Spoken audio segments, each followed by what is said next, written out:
Hi, my name is Jujin V. Mangilaya, 30 years old, from Cebu, Philippines.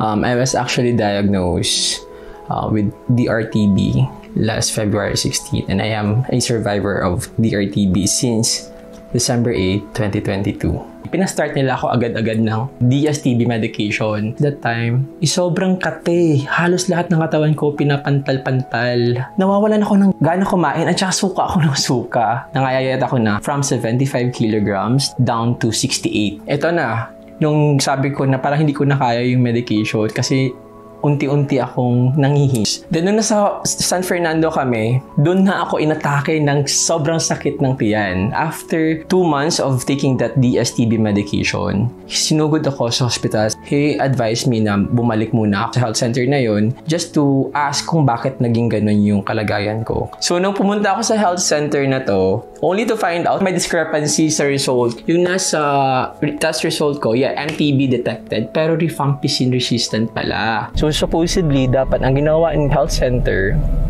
is tinurn over nila ako sa TB Pavilion. So yung TB Pavilion kasi is the only facilities here in Cebu na nag-cater or parang siya ang nag-cater ng mga MDR-TB.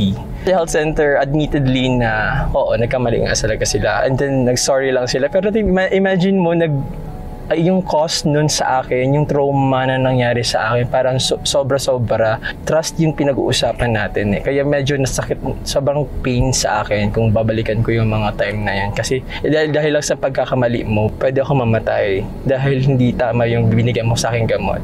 Pinastart na talaga ako agad sa TB Pavilion ng SSOR. So while waiting ng confirmatory result, kailangan kong na mag-take ng SSOR. Only to find out na hindi lang pala rifampicin resistant ako. They shifted me into slower. Nag-start na ako ng gamutan. So final, yun na lang yung gamot para sa akin. Mas marami akong nagkaroon ng reaction sa katawan.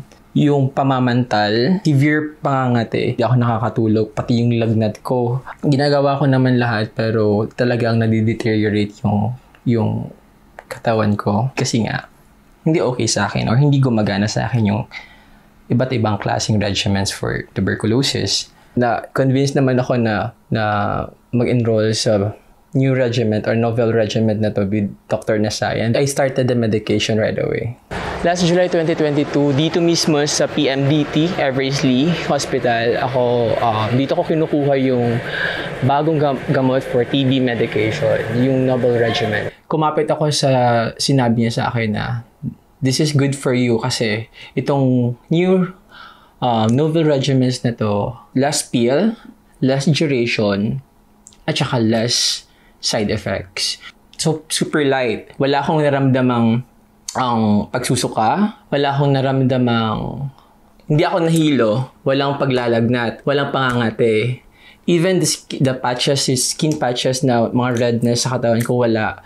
Siguro, natuwa ako kasi ginanahan akong kumain. Yun talaga yun eh. Yung dahil sa gamutan na to, ang lumakas yung katawan ko. I'm so thankful sa TB People Philippines dahil binigyan niyo ako ng platform to share my stories, to share what happened to me, and then to give voice to other people din na nagkakaroon ng katulad kong problem kahit sa TB.